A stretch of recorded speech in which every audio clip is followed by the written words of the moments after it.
तुमच्याकडे कितीही पैसा असू द्या, देव भेटणार नाही.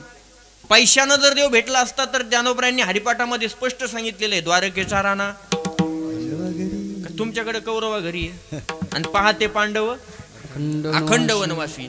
पांडव रात्रंदिवस वनवासात होते, पण जेव्हा जेव्हा देव त्यांना भेटायला गेला तर मुक्काम केल्याशिवाय येत नव्हता. आणि कौरवांना जर देव भेटायला गेला ना महालात तर पाणी सुद्धा पित नव्हता.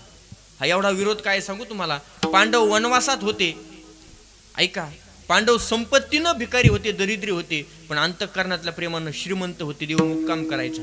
कौरव संपत्तीनं श्रीमंत होते, अंतःकरणातल्या प्रेमानं दरिद्री होते, देव पाणी सुद्धा पित नव्हता. म्हणून तुमची संपत्ती पाहून देव येत नाही. पुढचं वाक्य ऐका, तुमच्याकडे कितीही पैसा असू द्या, पैसा पाहून देव येत नाही महाराज, अजिबात नाही. तो विदुराच्या कन्या खाईल, जगद्गुरु तुकोबरांच्या कन्या खातो, पण तुमचं पंचपक्वान्नाचं जेवण तो खाणार नाही. का? संपत्ती असून उपयोग नाही, केवळ संपत्ती असून उपयोग नाही. जगद्गुरु तुकाराम महाराज म्हणतात, देवानं जर घरी यावं असं वाटत असेल तर अंतःकरणातलं प्रेम तुम्ही देवाला समर्पित केलं पाहिजे. विठ्ठल विठ्ठल. देव दुसरं काहीच पाहत नाही. तुमच्याकडे किती पैसा देवाला घेणं देणं नाही. आता याचं पुढचं वाक्य ऐका, देव तुमची जात पाहत नाही, देव तुमचं कुळ पाहत नाही, देव तुमचं गोत्र पाहत नाही. तुम्ही कोणत्या जातीचे आहात, तुम्ही कोणत्या कुळात जन्माला आले, तुम्ही कोणत्या धर्माचे आहात, तुम्ही कोणत्या वर्णाचे आहात, देवाला काही घेणं देणं नाही महाराज. आणि जर देवानं जात पाहिली असती ना तर आजही पंढरपूरला जा. पंढरपूरला गेल्या बरोबर सगळ्यात अगोदर जर दर्शन कोणाचं असेल तर माझ्या चोखोबरांचं. आणि त्या चोखोबरांनी सगळ्या समाजाला वर हात करून सांगितलंय, तुम्ही देवाकडे या, देव तुमची जात पाहत नाही. खटनट यावे शुद्ध होऊन जावे, खटनट यावे शुद्ध होऊन जावे, खटनट यावे शुद्ध होऊन जावे, खटनट यावे शुद्ध होऊन जावे.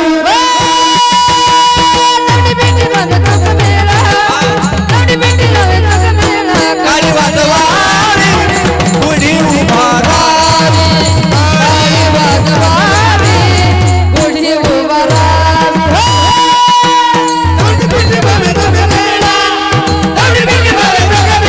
काळी वाजवावी गुढी उभारावी, काळी वाजवावी गुढी उभारावी. आजही पंढरपूरला जा. पंढरपूरला सगळ्यात अगोदर दर्शन कोणाचं आहे? चोखोबरांच्या पायरीचं आहे. चोखोबरांची जात देवानं पाहिली का? अजिबात नाही. आणि जर देवानं जात पाहिली असती तर चोखोबरांचं नाव कधीच भक्ताच्या यादीत लागलं नसतं. जर देवानं जात पाहिली असती तर संत कबीरदास महाराज, संत शेख मोहम्मद महाराजांचं नाव कधीच भक्ताच्या यादीत लागलं नसतं. देव तुमची जात पाहत नाही महाराज, अजिबात जात पाहत नाही. न पाहे याती कुळात अनेक तुम्ही प्रकार पाहू शकता. देवानं कधी कुणाची जात पाहिली नाही. एक सांगू का, ही जात नंतर आली हो, जात नंतर आली. म्हणून मला कधी कधी शाळेतलं साने गुरुजींचं गीत आठवतं. आपण शाळेत असताना एका बेंचवर असायचो. ऐका, आपल्या शेजारी बसलेला आपला मित्र कोणत्या जातीचा होता हे शाळेत असताना आपल्या कधीच लक्षात आलं नाही. हा प्रश्न पडला नाही आपल्याला. ज्याच्यासोबत त्या प्रांगणामध्ये मधल्या सुट्टीत ज्यावेळेस खेळत होतो तो मित्र कोणत्या जातीचा होता हे आपल्याला कधीच कळालं नाही. मला ऐका ना, ज्याच्या डब्यातला घास आपण हिसकावून खाल्ला तो आपला मित्र कोणत्या जातीचा होता हे शाळेत असल्यानंतर आपल्याला कधीच कळालं नाही. प्रभूची लेकरे सारी तयाला सर्वही प्यारी, तया जाऊन उठवावे जगाला प्रेम अर्पावे, करा तो एकची धर्म जगाला प्रेम अर्पावे. या लहान लहान लेकराला शेजारी त्याच्या मित्राची जात विचारावर सांगता येईल का? येईल का सांगता? तुम्हाला सांगता येईल का नाही? आता विठ्ठल विठ्ठल विठ्ठल विठ्ठल मुद्दा सांगायचा आहे. देव जात पाहत नाही. तुम्ही कोणत्या कुळात जन्माला आले, देव तुमचं कुळ पाहत नाही.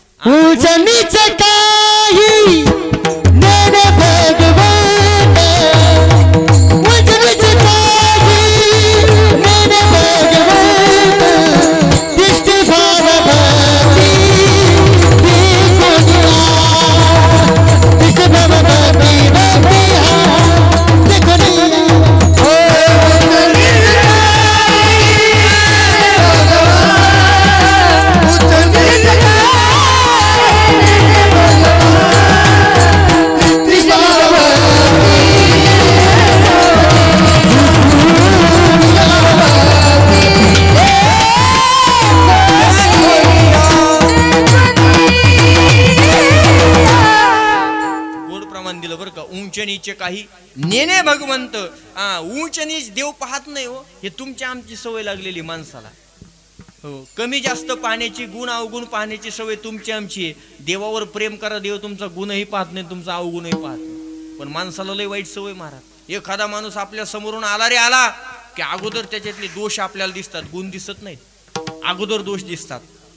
मग एक सांगू का, जर गुणही पाहत येत असतील आणि दोषही पाहता येत असतील तर मला वाटते दोष पाहायची गरज नाही, गुणच पहा. माझ्या एका मित्रानं मला व्हॉट्सअपवरती फार सुंदर मेसेज पाठवला, ऐका. एक आदमी समंदर के पास गया और समंदर से कहने लगा, क्यों रे समंदर, तुझ में कितना पानी है लेकिन तू खारा ना होता तो कितना अच्छा होता. ऐका. वही आदमी कोयल के पास गया और कोयल से कहने लगा, क्यों रे कोयल, तू कितना मीठा गाती है लेकिन तू काली न होती तो कितना अच्छा होता. वही आदमी गुलाब के फूल के पास गया और गुलाब से कहने लगा, क्यों रे गुलाब, तू कितना सुंदर दिखता है रे लेकिन तुझ में अगर कांटे न होते तो कितना अच्छा होता. आता ऐका. समंदर, कोयल और गुलाब तीनों आदमी के पास आए और आदमी से कहने लगे, क्यों रे आदमी, दूसरों की कमियां देखने की आदत तुझ में अगर न होती तो कितना अच्छा होता. माणसाला फक्त दुसऱ्याचे वाईट दोष पाहायची सवय लागली. कधीतरी गुण तपासून पाहणं. जगद्गुरु तुकोबरायांसारख्या साधूने म्हणावं, कासा या गुण दोष पाहू अनेकांची, मज काय त्याचे होण्यास. जगद्गुरु तुकोबराय म्हणतात, अरे दुसऱ्याचे दोष कशाला पाहता बाबा, हो आपले काय कमी आहेत का. विठाला विठाला विठाला विठाला. जगद्गुरु तुकोबरायांसारखे साधू अवस्थेवरती पोहोचलेले, ज्यांनी देवाला 4 घंटे उभा केलं, वाड वेळ झाला, त्यांनी म्हणावं, मी दुसऱ्याचे दोष का पाहू, माझ्याकडे काय कमी आहेत का. आपण आपलं माणसं माणसावर प्रेम करायला तयार नाहीत. आज आपली माणसं आपल्यापासून दूर झाली. एक सांगून मी जाता जाता बोलून जाईल तुम्हाला, तुम्ही जीवनामध्ये संपत्ती किती कमवली याला किंमत नाही दादा, तुम्ही माणसं किती कमवली याला फार किंमत आहे. किती माणसं कमवली याला फार किंमत आहे. म्हणून मी कायम कीर्तनामध्ये सांगत असतो, तुम्ही संपत्ती कमी कमवा पण माणसं कमवा. कारण ज्यावेळेस आपली माणसं आपल्यापासून बाजूला जातात ना, आपली किंमत कमी व्हायला सुरुवात होत असते. एकादशीचा दिवस होता, येवल्याला कीर्तन होतं आणि येवल्याच्या अलीकडे मी हातगाडी थांबवली खाली उतरलो. गाडी थांबवली खाली उतरलो आणि माझ्यासमोर एक हातगाडी होती. ऐका बरं का, लक्ष द्या. गाडीच्या खाली उतरलो आणि माझ्यासमोर एक हातगाडी होती. त्या हातगाडीवरती हिरवेगार मोठमोठे द्राक्षाचे घड होते. एकादश होती, म्हटलं 2-4 किलो द्राक्षे, आपले पावशेर भर द्राक्षे खावत. तुम्ही म्हणता 2-4 किलो, पावशेर भर द्राक्षे खाल्ले पाहिजे. खाली उतरलो तर द्राक्षावाल्याकडे गेलो, म्हटलं दादा द्राक्षे काय किलो आहेत. म्हटलं महाराज 70 रुपये किलो. मी त्या हिरव्या घडातला एक द्राक्ष तोडला आणि खाल्ला, मला आंबट लागला. मी म्हटलं रे हे तर आंबट आहेत रे, जरा गोड नाहीत का. म्हटलं महाराज गोड आहेत ना. म्हटलं कुठे आहे. समोर बांबूच्या कामट्याने मिळलेली एक टोपी होती, त्या टोपरीमध्ये पिवळे पडलेली आणि सुट्टे झालेले बाबा काही द्राक्षे होते. म्हटलं महाराज हे काय लय गोड आहेत. मी त्याच्यातला एक उचलला आणि खाल्ला, मला साखरेसारखा गोड लागला. मी म्हटलं हे काय किलो आहेत. तो म्हटलं महाराज हे 30 रुपये किलो आहेत. मी म्हटलं असं कसं रे, आंबट द्राक्षे 70 रुपये किलो आणि गोड द्राक्षे 30 रुपये. तो म्हटला महाराज तुम्हाला खायचेत का न्यायचेत. म्हटलं खायचे पण मला अगोदर उत्तर दे. तर म्हटलं महाराज सोपं आहे, हे द्राक्षे आंबट आहेत, अवगुणी आहेत आणि पापी आहेत, पण तरी सुद्धा जगाच्या बाजारात आज यांची किंमत 70 रुपये किलो. त्याचं महाराज एकच कारण आहे, एकमेकांना धरू नये. मला वाटते पटतंय तुम्हाला किंवा न पटते मला. त्यानं सांगितलं हे आंबट आहेत. ऐका, हे आंबट आहेत, अवगुणी आहेत, पापी आहेत, पण तरी सुद्धा जगाच्या बाजारात आज यांची किंमत 70 रुपये किलो. महाराज त्याचं एकच कारण काय, हे एकमेकांना धरू नये. म्हटले महाराज पुढचे. म्हटले महाराज पुढचे दिसतात ना पिवळे झालेले सुट्टे, लयच गोड आहेत म्हणे महाराज, लय गोड. चांगले चांगले गुण, चांगल्या चांगल्या कला यांच्या अंगात आहेत, लयच पुण्यवान. पण एक सांगू का, यांनी आपली माणसं आपल्यापासून तोडली, त्याचा परिणाम यांची किंमत निम्म्यापेक्षा कमी झाली. यांची किंमत निम्म्यापेक्षा तुम्ही संपत्ती किती कमवली याला किंमत नाही, तुम्ही माणसं किती कमवली याला फार किंमत आहे. आणि काय लागतंय माणसं कमवायला. 2 प्रेमाचे शब्द बोलले गणेश बाबा, काय लागतंय माणसाला. काय तुम्हाला काय पगार द्यावा लागतोय का. काही नाही. तुमची पैसा पाहून माणसं तुमच्याकडे येत नाही, तुमच्या अंतःकरणातली भावना आणि तुमचं बोलणं पाहून माणसं येत असतात. मधुरवाणी मोठी तुका मने बाबा पोटी, तुका मने बाबा पोटी, तुका मने बाबा मधुरवाणी मोठी तुका मने बाबा पोटी, तुका मने बाबा पोटी, तुका मने बाबा पोटी.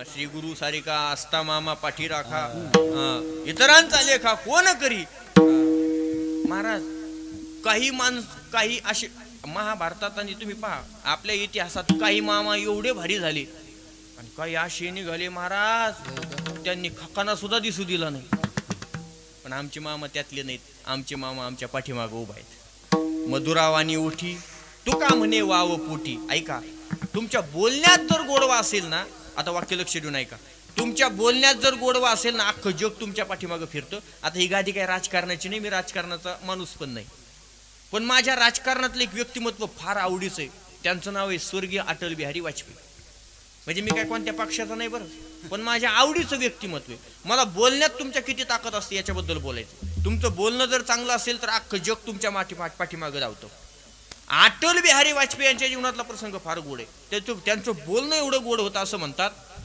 आजही तुम्ही युट्यूबवरती क्लिपा पहा त्यांच्या जुन्या ते जर बोलायला उभा राहिले तर विरोधक सुद्धा शांत चित्तानं ऐकायचे एवढं बोलणं गोड एवढी बोलण्यात वजन होतं त्यांच्या जीवनातला प्रसंग आहे असं म्हणतात अटल बिहारी वाजपेयी एकदा प्रचार करत करत बिहारला गेले आणि बिहारमध्ये अटल बिहारी वाजपेयी यांनी फार मोठी प्रचार सभा घेतली पण ज्या दिवशी अटल बिहारी वाजपेयी यांनी बिहारमध्ये प्रचार सभा घेतली त्याच दिवशी लालू प्रसाद यादव यांनी टीका केली अटल बिहारी वाजपेयीवर लालू प्रसाद यादव म्हटले हमार बिहार मा तोहार का काम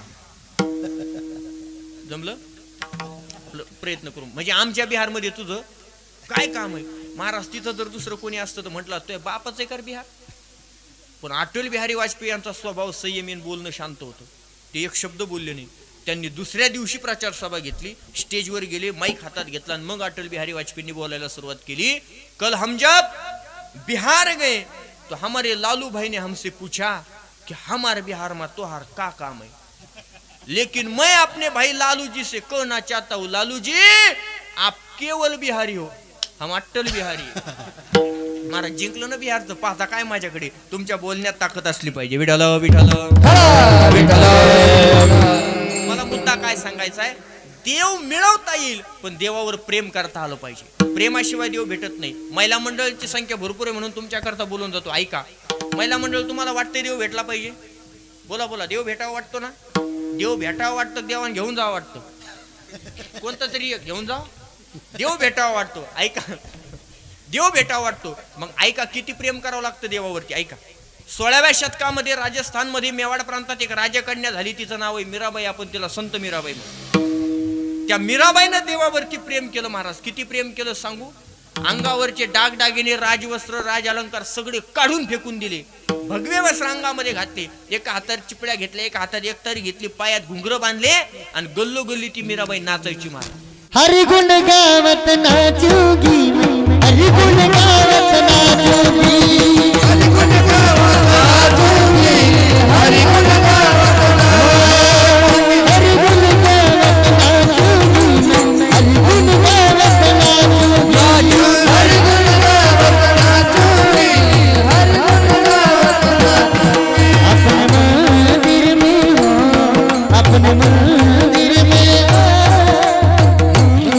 में अपने मंदिर में बैठ बैठ कर गीता भागवत बाजूगी हरि गुण गावत नाचूगी हरि गुण गावत नाचूगी हरि गुण गावत नाचूगी हरि गुण गावत हरि गुण गावत नाचूगी हरि गुण गावत नाचूगी हरि गुण गावत नाचूगी हरि गुण गावत नाचूगी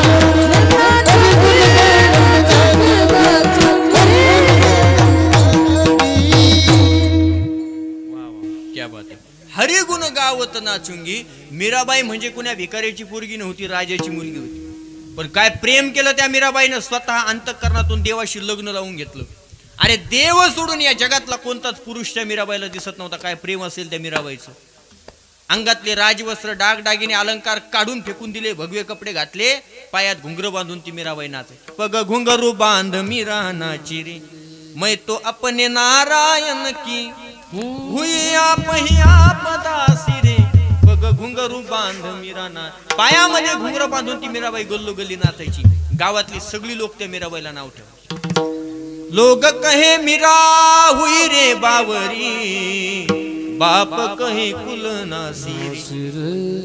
बापाला राग आला महाराज, गावातली लोक वेडी म्हणायची मीराबाईला. स्वतःच्या बापाला राग आला, बापाने ग्लासामध्ये विष घेतला आणि मीराबाईला प्यायला दिलं. अरे विष का प्याला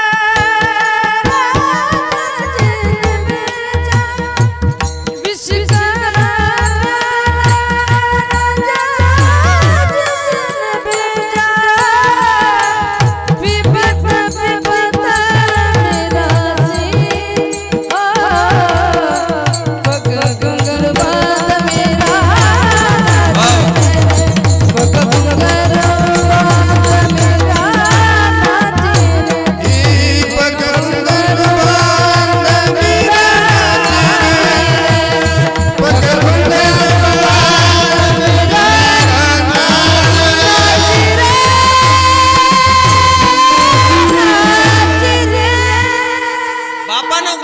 दिलेलं विष त्या मीराबाईने हातात घेतला आणि घटा घटा पिली. काय प्रेम होतं त्या देवावरती मीराबाईचं. जसजसं मीराबाईच्या कंठाच्या खाली विष उतरत होतं ना, देव्हाऱ्यातल्या कृष्णाची मूर्त तशी तशी काळी पडत चालली होती. काय प्रेम केलं महाराज मीराबाईनं देवावर. महिला मंडळ, आपल्याला वाटतं देव भेटला पाहिजे. सांगा बरं, कधी मीराबाई इतकं प्रेम केलंय का आपण देवावरती? पुरुष मंडळी, ज्ञानोबा तुकोबा इतकं प्रेम कधी केलं देवावरती? महिला मंडळ केलं का प्रेम? आपलं प्रेम कशावर आहे? संसारावर जास्त आहे. किती प्रेम आहे तुमचं सांगू का संसारावर? रात्री खरकाट्या पाण्यात जर एखाद्या चमचा चुकून फेकण्यात गेला तर गणेश महाराज बाईला रातभर झोप येत नाही. चमचा चमचा चमचा चमचा. बरोबर दुसऱ्या दिवशी सकाळी उठल्याबरोबर जिथं पाणी फेकलं ना तिथं जाणार, चमचा सापडला का घेणार, त्याला धुणार, असं लटकून ठेवणार. मग म्हणणार बाई सापडला काय? अरे चमचा रातभर झोप येऊ देत नाही तुम्हाला. कसं प्रेम करणार आहेत आपण देवावर? आज वर्तमान काळात माणसं देवावर प्रेम करत नाहीत. वाक्य लक्ष देऊ नाही का? आज वर्तमान काळात माणसं देवावर प्रेम करत नाहीत. आज वर्तमान काळात माणसं संतावर प्रेम करत नाहीत. आज वर्तमान काळात माणसं माणसावर सुद्धा प्रेम करत नाहीत. एक सांगू का? जव चाले मोठा धंदा तव बहीण म्हणे दादा, सदा शृंगार भूषणे कांताल वे बहुमाने. एक बाई मला म्हटली, महाराज तुम्ही काही बोलता. म्हटलं काय झालं? तुम्ही म्हणता माणसाचं माणसावर प्रेम नाही. म्हटलं खरंय. ती म्हटली अजिबात नाही. म्हटलं मग? माझ्या नवऱ्याचा माझ्यावर फार जीव आहे. मी म्हटलं कशावरून? ती म्हटली पहान महाराज, माझा नवरा रोज संध्याकाळी घरी येताना माझ्यासाठी 5 पानाचा विडा आणतो. किती? 5 पानाचा. संध्याकाळी तिचा नवरा भेटला. म्हटलं का रे, बायकोर जरा जास्तच जीव दिसतो. तर म्हटलं महाराज तसं काय नाही. अरे मग रोज संध्याकाळी घरी येता न चुकता 5 पानाचा विडा तू का आणतोस बायकोला? तो म्हटलं महाराज त्याचं काय, एकदा का तिला 5 पानाचा विडा दिला की 10 मिनिटं तिथं तोंड जरा गप राहत, घरात जरा शांत शांत वाटतं म्हणून. महाकाळ्यात कुणी आणीत असेल तर माझं काही म्हणणं नाही. माझं सांगतोय फक्त विठ्ठला विठ्ठला विठ्ठला. मकर संक्रांत आहे ना आता उद्या. उद्याच गंमत पहा ना. एखादी साडी दागिना आणू देऊ नका. पत्नी म्हणजे आमच्या येड्याला काहीच कळत नाही. तुमचीच म्हणते असं नाही महाराज. खालीपासून वरपर्यंत सगळ्याची एकच गत आहे, विठ्ठला विठ्ठला विठ्ठला. मला म्हणायचं काय, आज माणसं संपत्तीवर प्रेम करतात, पैशावर. टक्का आहे तो टेक नाही तर टुकबुक देख आहे. पटवून देऊ तुम्हाला. आज संपत्तीमुळे माणसाची नाते संपत चाललीत. पैशावर माणसाने एवढं प्रेम केलं, आज नाते टिकायला तयार नाही. तो अहो जी बहीण प्रत्येक रक्षाबंधनाला आपल्या भावाला राखी बांधते, त्याला ओवाळते, कुंकवाचा टिळा लावते, हातात राखी बांधते, तोंडात पेढा देते, सगळ्या बहिणीला मी दोष देत नाही गड्या हो. पण बऱ्याचशा बहिणींनी जमिनीला भाव आले तर जमिनीच्या हिश्श्यासाठी पैशासाठी भावाच्या विरोधात कोर्टात डावे टाकले. खरंय का खोटं? कुठं गेलं बहीण भावाचं प्रेम? नुसतं म्हणायचं भैया मेरी राखी के बंधन को निभाना. कुठं या रावड्या तेव्हा या रावड्यातून तू बांध भीतीला राख्या. काय मजा आहे महाराज. आज माणसं माणसावर प्रेम करत नाहीत, आज माणसं पैशावर प्रेम करतात. माझ्या संतांनी प्रेम केलं फक्त आणि फक्त देवावरती. त्याचा परिणाम जगद्गुरु तुकोबरा म्हणतात, आम्ही रात्रंदिवस देवाचं नामस्मरण केलं, आम्ही फक्त देवावरती प्रेम केलं. देव सोडून आम्हाला काही दिसत नव्हतं आणि देव मिळवण्यासाठी आमची अवस्था अशी झाली. महाराज म्हणतात आम्हाला एवढं वेड लागलं त्या देवाचं, कधी तो देव आम्हाला भेटेल याच्याशिवाय आमच्या डोक्यामध्ये दुसरी संकल्पना सुद्धा नव्हती. आमची अवस्था अशी झाली, आम्हाला वेड लागलं. अहो कुणी जरी रस्त्यानं भेटलं ना, महाराज म्हणतात आम्हाला त्याला पाहिल्यानंतर फक्त एकच गोष्ट विचारावी, पुसावे से हो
रस्त्यानं निघालो, मला एवढं देवाचं वेड लागलं होतं महाराज, कुणी जरी भेटलं तर मला फक्त त्याला देवाबद्दल विचारावं असं वाटायचं. पुसावेसी हिची वाटी जे जे भेटे तयासी. काय प्रेम असेल तुकोबरायांचं, काय प्रेम असेल देवावरती महाराज.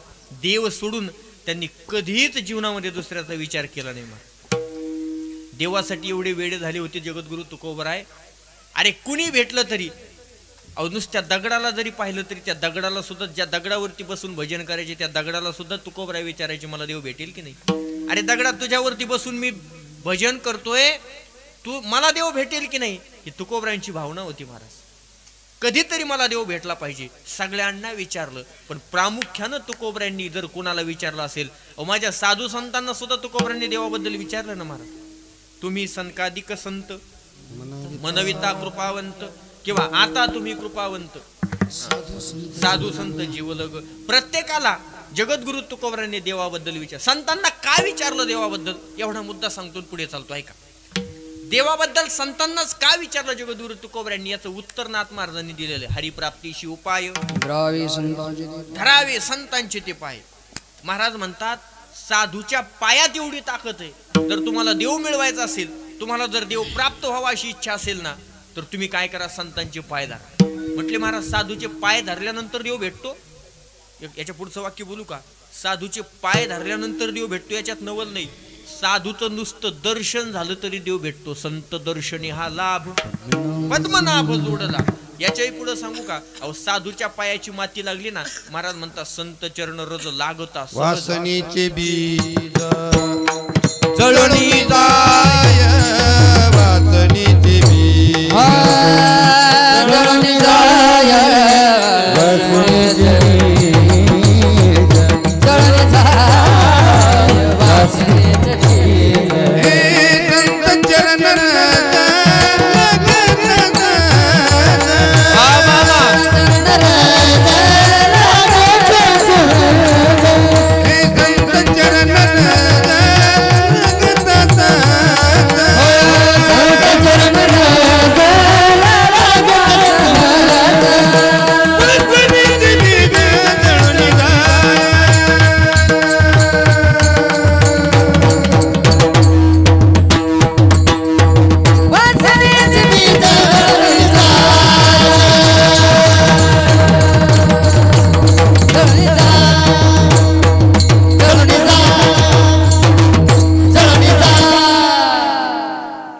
संत चरण रज लागता सहज. साधूचं दर्शन झालं तरी देव भेटतो. संत दर्शनी हा लाभ. साधूच्या पायाची माती लागली, प्रमाण दिले संत चरण रज लागता सहज. काय परिणाम होतो महाराज, अरे साधूच्या पायाची माती लागली ना, तिने भेटे देवी आपे आप, तिने भेटे देवी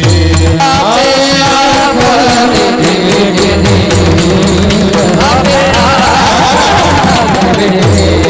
हे संता पायी माता देवी दासन भारत, आपे आप, तिने भेटे देवी पायी माता देवी दासन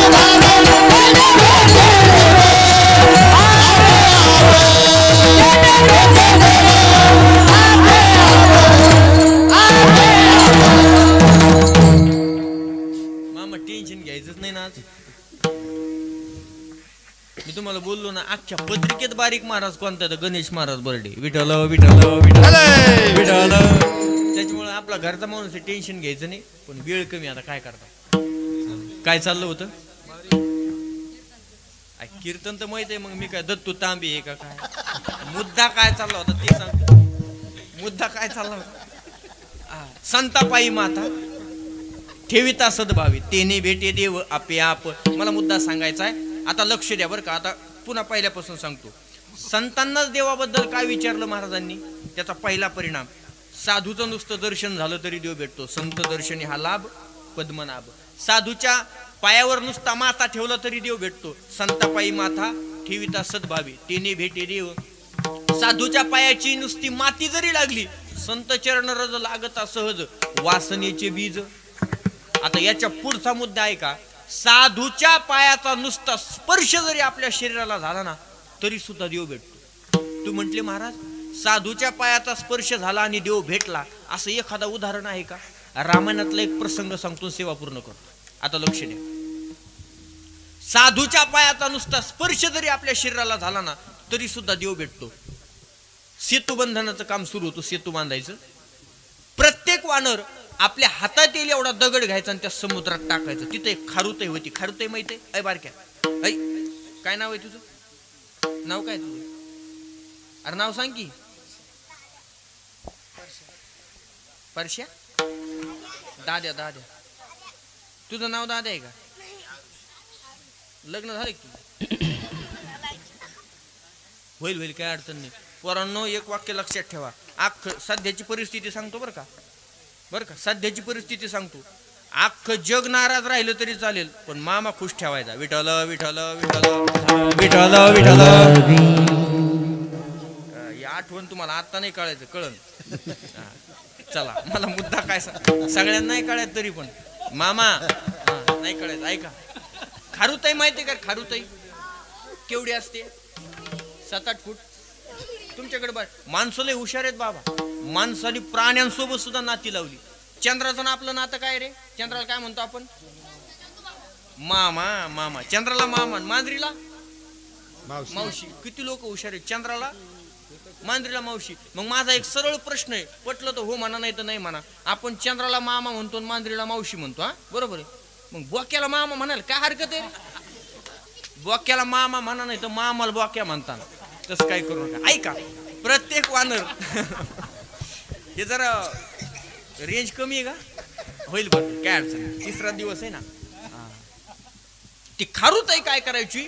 आपल्या ओझळीत बसेली एवढी माती वाळू घ्यायची आणि त्या समुद्रात टाकायची. ऐका, आता लक्ष द्या. आता मार्मिक लक्ष द्या. राम प्रभू एका दगडाच्या शिळीवर बसलेले होते. राम प्रभूंनी पाहिलं, अरे किती छोटा जीव आहे, पण काय माझ्यावर प्रेम आहे, म्हणून कौतुक केलं. कुणाचं? खारुताईचं. कुणी? राम प्रभूंनी. आणि राम प्रभूची नजर थोडीशी इकडं तिकडं झाली आणि खारुताई चिरकन रडली. का रडली? म्हणून राम प्रभू दगडाच्या शिळेवरून उठले आणि धावत गेले. समोर पाहिलं तर खारुताई बी शुद्ध पडलेली होती. तिला उचललं, तळ हातावरती घेतलं, तिच्या चेहऱ्यावर पाणी शिंपडलं. ती कशी तरी जागी झाली. तिला पाणी पाजलं, पाठीवरून हात फिरवला आणि राम प्रभूने विचारलं, खारुताई काय झालं? खारुताई म्हटली, रामा मी तुझं काम करत होते रे, माझ्या शेपटीवर कोणतरी पाय दिला. रामप्रभू म्हटले, तू फक्त नाव सांग, मुंडकच कापतो त्याच. खारुताई म्हटली, हनुमंतानं. रामप्रभू म्हटले, हा तर कार्यकर्ताच निघाला. पण कार्यकर्त्यासाठी वेगळा न्याय आणि सामान्य जनतेसाठी वेगळा न्याय. ते काय राजकारण नव्हतं, ते रामराज्य होतं. खारुताई, रामप्रभू म्हटले, खारुताई हनुमंतानं शेपटीवर पाय देऊ दे, लक्ष्मणानं शेपटीवर पाय देऊ दे, किंवा चुकून माझा जरी पाय तुझ्या शेपटीवर पडला असेल ना, खारुताई तू म्हणशील ती शिक्षा करायला तयार आहे. सांग हनुमंताला काय शिक्षा करू? खारुताईने हात जोडले, सांगितलं, रामा हनुमंताला शिक्षा नका करू, मग त्याचा सत्कार करा. रामप्रभू म्हटले, खारुताई तू भानावर आहेस का? अगं शेपटीच्या ऐवजी जर पोटावर पाय पडला असता तर सत्कार करायला तू राहिली असतीस. खारुताई म्हटली, रामा मला माहितीये, शेपटीच्या ऐवजी जर हनुमंताचा पाय माझ्या पोटावर पडला असते तर मी आज जिवंत राहिले नसते, पण तरी सुद्धा हनुमंताला शिक्षा न करता त्याचा सत्कार करा. अगं पण का? खारुताईनं दिलेलं उत्तर फार गोड आहे, फक्त हृदयाची डोळे जागी करून ऐका. खारुताईने सांगितलं, रामा तरी सुद्धा हनुमंताचा सत्कार करा, त्याचं कारण आहे प्रभू. अहो हनुमंतानं शेपटीवर पाय दिलाय ना, म्हणून तर तुम्ही मला उचलून घेतलं. ही ताकद हनुमंताच्या पायाची. ही ताकद कोणाच्या पायाची? हनुमंताच्या पायाची. म्हणून साधूच्या पायाचा नुसता स्पर्श जरी शरीराला झाला ना तरी सुद्धा देव भेटतो. विठोबा रखुमाई, जय विठोबा रखुमाई, जय विठोबा रखुमाई,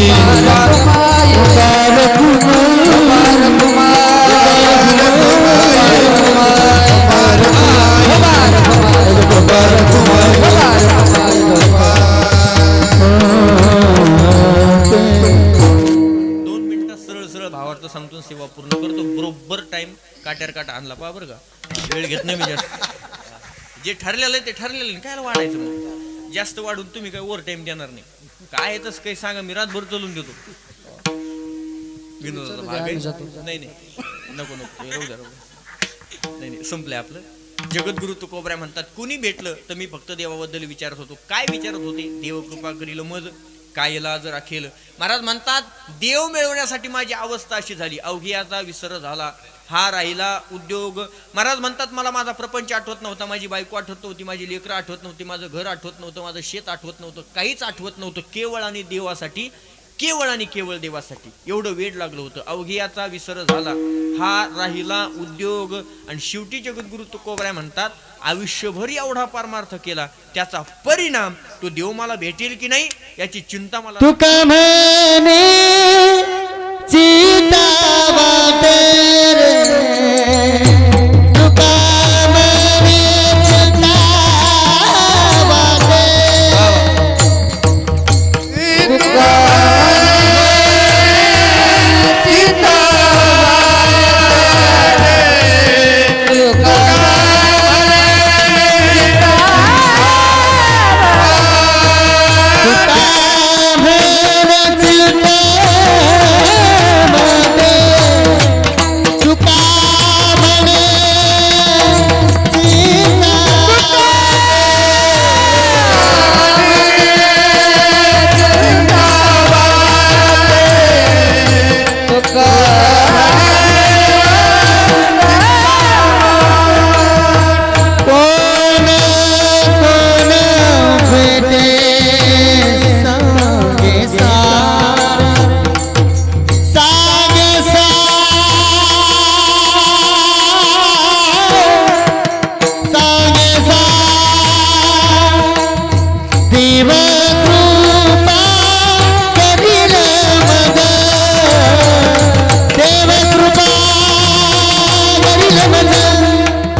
चिंता वाटे कोण भेटे संगेसा, देव कृपा करील मज काय लाज राखील. जगद्गुरु तुकोबराय म्हणतात, आयुष्यभर जो परमार्थ केला त्याचा परिणाम मला देव भेटेल की नाही असा गोड असा अभंगाचा भावार्थ तुमच्या समोर मांडण्याचा प्रयत्न केला. उपस्थित सर्वच भजनी मंडळाचे पुन्हा एकदा मनापासून धन्यवाद.